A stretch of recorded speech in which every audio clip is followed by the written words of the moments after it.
Hello everybody, welcome back to SheffPlays Zombie Critique, and I completely forgot that Black Ops 3 had a couple bonus modes. We'll go over each one.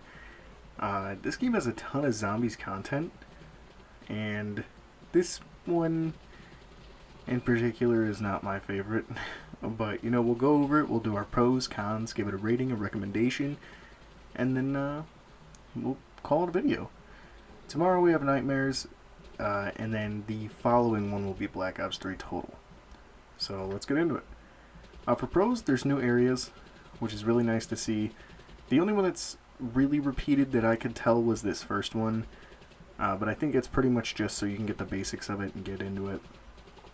Other than that, they seemed fairly new, and it's just nice that it wasn't just rinse repeat. The mini games is another pro. There's a couple of them, like there's a little derby car one, race to the top of the mountain, another one that I'm forgetting, but it's cool. It adds a little bit more depth of heading in the right direction, but it's nothing like a ton, like with Dead Ops 3.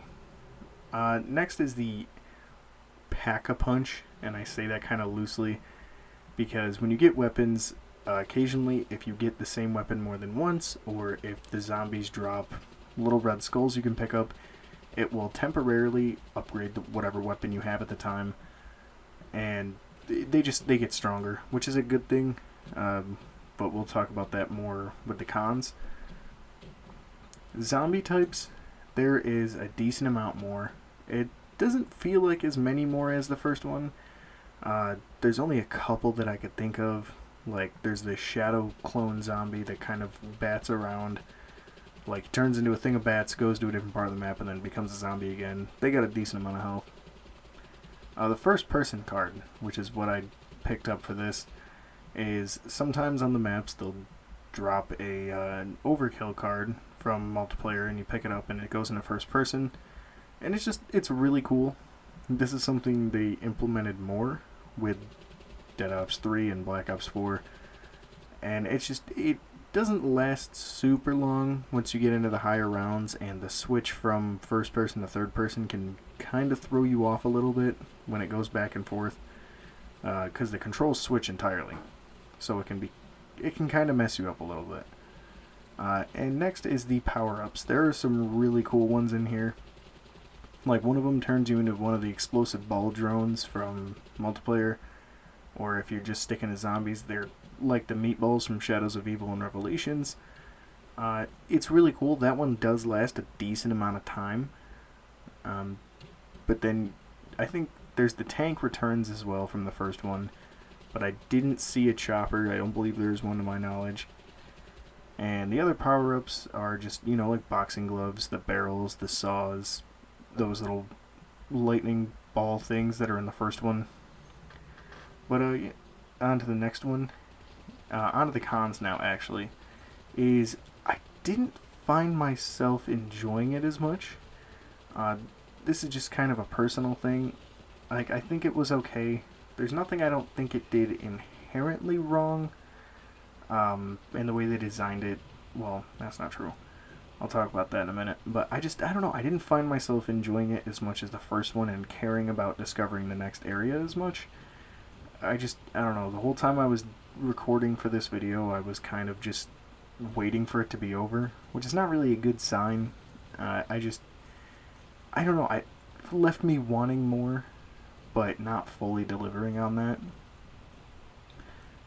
Some of the areas are a little too small, like this one kind of, and then the one that I ended up losing the last of my lives on, I don't think I got gameplay of it, but it was a super small area. It was like, if you think of 9 from Black Ops 4, where you call down the champions, and you have to kill a couple of those. It's like that. Like that small, and you couldn't really do anything, and it was really tough. And then lastly, I had a couple times where the power-ups just would not even work right. Like the teddy bear, it's supposed to repel zombies from you, but they were straight up ignoring it and walking through and attacking me and downing me. And then I got the monkey bomb a couple times, which the zombies paid no attention to, like just completely ignored it. And I don't know if I just had a glitchy game or something, but it was not working in my favor at all. And I think there was one or two times where I picked up the king card and it didn't even work.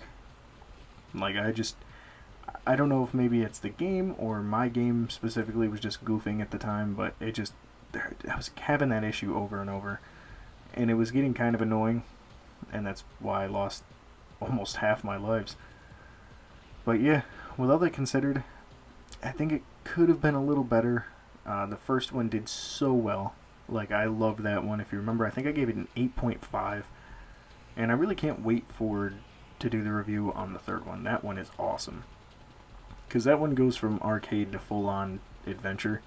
And it's really fun. But we'll talk about that when we get there. But as for this one, I'm going to go ahead and give it a 6.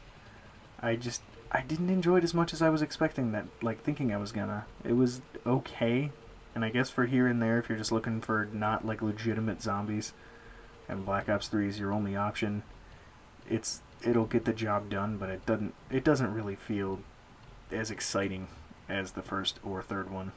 It kind of falters. So, I guess if you haven't tried it in a while, maybe give it a shot and see if you enjoy it, even though I personally wasn't a huge fan.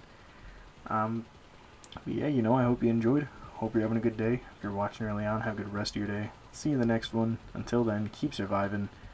And up next, we have Nightmares, the game mode on here, which is like Zombies campaign, and then the Black Ops 3 overall, and then we go to Black Ops 4. So, until then, see ya.